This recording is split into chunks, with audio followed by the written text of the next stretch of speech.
E de janeiro a junho deste ano, Minas Gerais registrou a abertura de quase 287 mil novas empresas, enquanto mais de 180 mil fecharam, resultando então em um saldo positivo de 118 mil negócios, o que representa um avanço de quase 31% frente ao mesmo período do ano passado. E sobre isso, a gente recebe agora aqui na 98 News o analista da Unidade de Inteligência Estratégica do Sebrae Minas, Marcílio Duarte. Ei, Marcílio, uma ótima tarde para você. Seja muito bem-vindo à 98 News.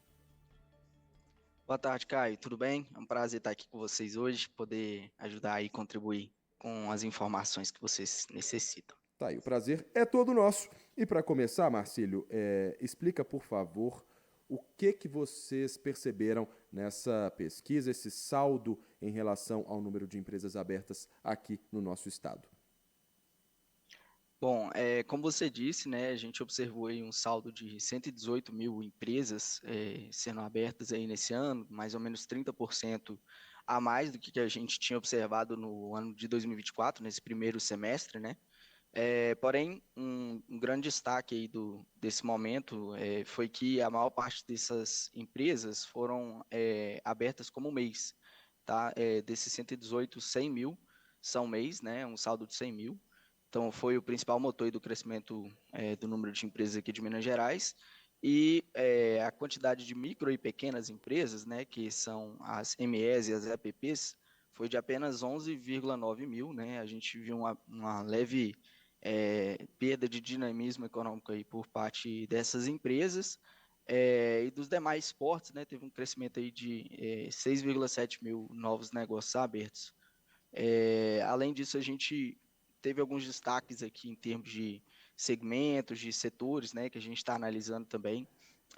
Vimos muitos negócios surgindo nos segmentos de consultórios médicos, psicologia, odontologia, né, consultorias empresariais também, corretagem imobiliária, e outros fechamentos assim, muito grandes em outros segmentos, como salão de beleza, moda, obras de alvenaria, transporte, né, quando a gente fala de MPS, né. Porém, a gente viu que muito disso também foram pessoas que às vezes fecharam e abriram um mês, né. Em termos gerais, assim, os primeiros números que a gente levantou, os primeiros destaques foram esses, né? A criação aí das empresas em Minas ficou bem sustentada pelos MEIs, como eu disse, né? As MPS registraram aí um número menor, mas esses segmentos que eu destaquei tiveram alguns números bem interessantes também. Perfeito, Marcílio. E como que é possível, na sua avaliação, conciliar esse crescimento nas aberturas de empresas com os fechamentos, né, para manter, então, esse saldo positivo aqui no nosso estado? Então, eu queria que você explicasse para a gente um pouquinho quais que são os principais desafios nesse cenário para manter um saldo positivo em Minas. Bom, os pequenos empreendedores, né, eles têm um desafio sempre muito grande quando a gente fala de crédito, né, de acesso a crédito. Então, a gente sabe que uma das maiores dificuldades nesse cenário que a gente está vivendo hoje, de taxa de juros alta, é realmente eles terem acesso a esses créditos, às vezes para poder sobreviver, às vezes para poder expandir um negócio. Porém, nesse sentido, nós aqui do Sebrae temos trabalhado muito em parceria com as instituições financeiras para poder, através, por exemplo, do FAMP, dar um suporte para os pequenos negócios, né, que estão precisando, às vezes, de crédito para poder continuar sobrevivendo. Nós temos também vários cursos, consultorias, né, que a gente entrega aqui para poder dar apoio para os pequenos negócios, e realmente saber, né, fazer a leitura do ambiente econômico, saber a hora de arriscar, a hora de às vezes dar uma segurada, né? Então o Sebrae está aí para poder dar um apoio para esses negócios. Perfeito, Marcelo. E um outro grande desafio dos empreendedores que a gente sempre escuta é em relação àquele tempo de sobrevivência das empresas, né? Às vezes elas são abertas, mas encontram muitas dificuldades para sobreviver. O que vocês têm feito aí no Sebrae também para auxiliar esses empreendedores aqui do nosso estado?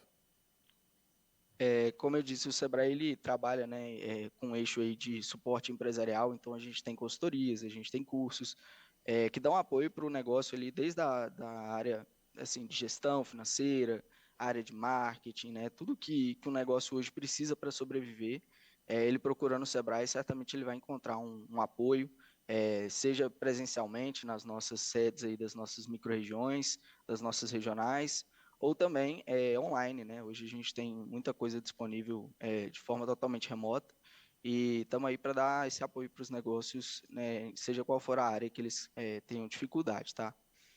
Perfeito, Marcelo. E já estamos indo para o fim, mas eu tenho uma curiosidade.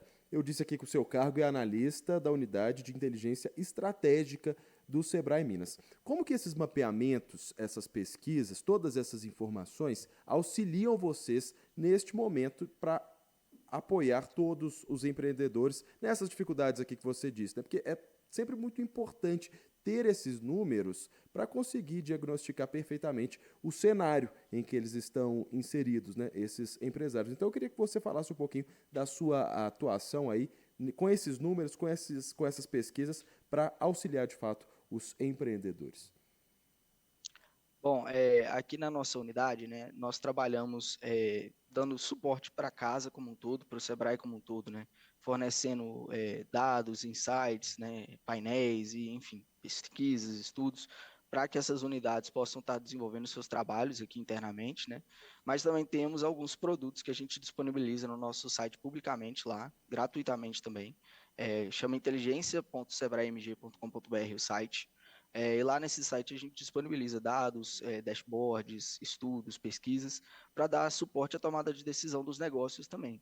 Né? E aí a gente tem dados de diversas fontes públicas diferentes, a gente trata esses dados, a gente deixa eles de uma forma palatável para consumo dos negócios.